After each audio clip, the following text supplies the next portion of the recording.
নবী মুহাম্মদ সাল্লাল্লাহু আলাইহি ওয়াসাল্লাম উম্মতকে বলেছে উখরিজাত লিন-নাস, গোটা মানব সম্প্রদায়ের জন্য। কাদের জন্য ভাই? গোটা মানব সম্প্রদায়ের জন্য আমাদের বের করা হয়েছে। আমরা গোটা মানব সম্প্রদায়ের জন্য কল্যাণকর, শুধু মুসলমান মানবদের জন্য নয়। নবী আলাইহিস সালাতু ওয়াস সালামকে আল্লাহ পাক প্রেরণ করেছেন গোটা আলমের জন্য। ওমা আরসালনাকা ইল্লা রাহমাতাল লিল আলামিন। আমার নবী গোটা আলমের জন্য রহমত, শুধু গোটা আলমের জন্য। আমার নবী মানুষের জন্য রহমত, আমার নবী পানির জন্য রহমত, আমার নবী বাতাসের জন্য রহমত, আমার নবী গাছের জন্য রহমত, মাছের জন্য রহমত, জানোয়ারের জন্য রহমত। আপনি কি বুঝছেন? আমার নবীকে কি চিনছেন? চিনিনি না গাধা। আমার নবী সম্পর্কে জানিনি না, বুঝিনি না। ওমর ইবনে খাত্তাব রাদিয়াল্লাহু তাআলা কি বলেছেন? এই ভাই আপনি বসেন। কি বলেছেন? আমার খেলাফতের আমলে যে ফোরাতের কুলেও একটা কুকুর না খেয়ে মারা যায়। কোথায়? ফোরাত কোথায়? ইরাকে। আর ওমর ইবনে খাত্তাব রয়েছে মদিনায়। কোথায় মদিনা আর কোথায় ইরাক? তিনি কি বলেছেন? আমার খেলাফতের আমলে যদি ফোরাতের কুলেও একটা কুকুর না খেয়ে মারা যায়, আমি ওমরকে জবাব দিতে হবে। তার মানে কি বুঝলেন? ওমর ইবনে খাত্তাব রাদিয়াল্লাহু তাআলা একদিন রাতে বের হয়েছেন। তিনি রাতে বের হইতেন, পর্যাতের অবস্থা দেখতেন। ঘুরতে ঘুরতে গিয়া দেখেন মনুপ্রান্তে একটা বাতি আলো জ্বলতেছে। গিয়া দেখতেছেন একটা মহিলা পাতিলের মধ্যে পানি দিয়ে নিচে আগুন জ্বালাইতেছে, পানি জ্বাল দিতে আছে। আর ছোট ছোট বাচ্চাগুলি পাশে কাটতেছে। ওমর ইবনে খাত্তাব রাদিয়াল্লাহু বললেন, এই মহিলা কি করতেছো? কোথায় বাড়ি? কোন অমুক জায়গায়। এখানে আসছো কেন? কি করতেছো? তোমার পাতিলের মধ্যে অনেক খাদ্য, এখানে পানি জ্বালাইতেছো কেন? তাহলে আল্লাহ ওমরকে মাফ করুক, আল্লাহ ওমরকে মাফ করুক। আমার বাচ্চাগুলি ক্ষুধার্ত অবস্থায় কাটতেছে, আমি তার জন্য কোনো খাবারের ব্যবস্থা করতে পারি নাই।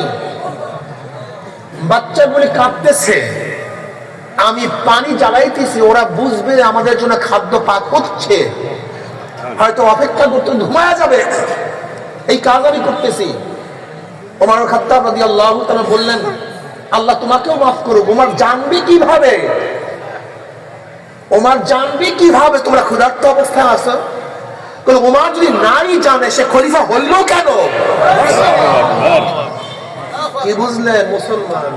ওরা বিরাকুব ইসলাম সম্পর্কে জানো না, ইসলাম সম্পর্কে জানা নাই, ইসলাম বুঝো না। ইসলাম কত সুন্দর, কত আকর্ষণীয়।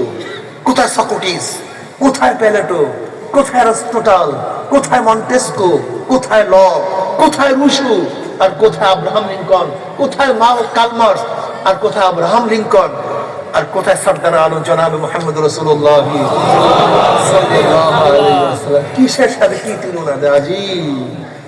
কোথায় ডেমোক্রেসি, কোথায় সেকুলারিজম, কোথায় কমিউনিজম, কোথায় সোশ্যালিজম, কোথায় ক্যাপিটালিজম, আর কোথায় ইসলাম? ওমর ইবনে খাত্তাব রাদিয়াল্লাহু তাআলা আর তর্ক বিতর্ক বললেন না, বলে দাও খাদেন করে জলদি আসো, অবস্থা খুবই খারাপ। কোথায় দৌড়ান? বাইতুল মালের দিকে। বাইতুল মালের হাতে ঢুকলেন, বস্তা নিলেন, সেখানে আটা, চবরি, ঘি, খাজুর, চিনি, বহুত কিছু নিলেন, টাকা পয়সা নিলেন, বস্তা ভর্তি করছে। এবার খাদেনকে বলতেছে, ওমর বলতেছেন, ওমর ইবনে খাত্তাব। ওমর ইবনে খাত্তাব কে?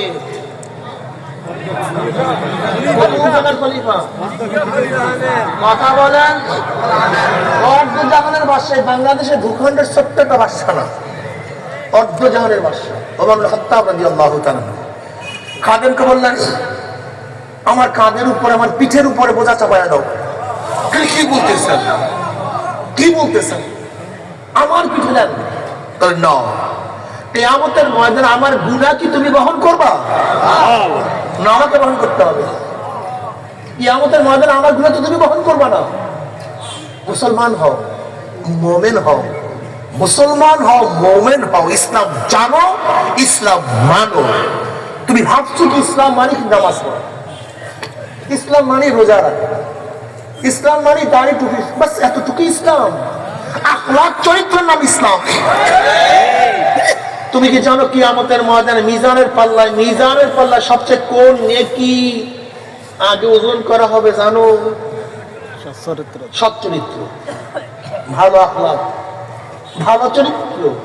এটা কিয়ামতের ময়দানে সবচেয়ে বেশি, সবচেয়ে প্রথম ওজন করা হবে যার আখলাক ভালো, চরিত্র ভালো। তুমি বুঝছো যে তোমার চরিত্র খারাপ, তুমি নামাজ পড়ো, তোমার মুখের ব্যবহার খারাপ, তুমি মুসল্লি, তুমি মানুষকে ক্ষতি করো, তুমি মুসল্লি, তুমি মানুষকে আঘাত করো, তুমি মুসল্লি, পরের মাল, পরের হক নষ্ট করো। তুমি মুসল্লি হতে পারো কিন্তু ভালো মুমিন মুসলমান হতে পারো না। ইসলাম ভিন্ন জিনিস। তুমি কি জানো কিয়ামতের মধ্যে সবচেয়ে বেশি ভারী কোন ওজন হবে, কোন আমল নাম ওজন বেশি হবে? হ্যাঁ, পরিবার পরিজনের জন্য, তোমার পরিবার পরিজনের জন্য হালাল রুজির থেকে যা খরচ করছো ওই নেট অনেক বেশি ওজন হবে। খরচ করছো পরিবার পরিজনের জন্য, কিন্তু এর ওজন হবে অনেক বেশি। ইসলাম বুঝি না, সমস্যা। ওমর খাত্তাব রাদিয়াল্লাহু তাআলা কাঁধের মধ্যে নিলেন, পয়লা দোল, পানি তো আগে থেকে গরম, আটা দিলেন, চব্বি দিলেন, ঘি দিলেন, চিনি দিলেন, সারিদ পয়দা হয়ে গেছে, সারিদ পাকানো হয়ে গেছে, মানে আরবের মধ্যে সবচেয়ে সুস্বাদু খাদ্য।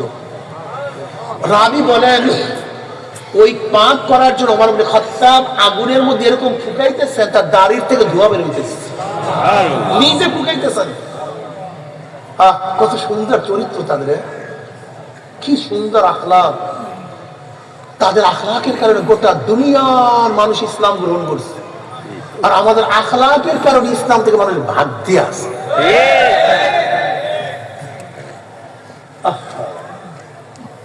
ওমর খাত্তাব রাদিয়াল্লাহু তাআলা পাক করলেন, পাক হয়ে গেছে, ক্ষুধার্ত বাচ্চা নিজে বন্টন করা শুরু করলেন, মহিলাকেও খাওয়ালেন। কি বুঝলেন?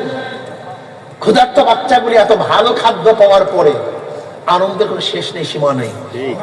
বাচ্চাগুলি খেলার মধ্যে মত্ত হয়ে গেছে।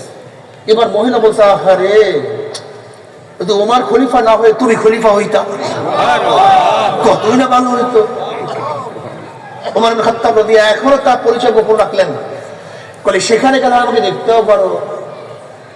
ওমর ইবনে খাত্তাব রাদিয়াল্লাহু তাকে টাকা পয়সা দিলেন, এবার রওনা করলেন। কিছু দূর যাওয়ার পরই দাঁড়ালেন,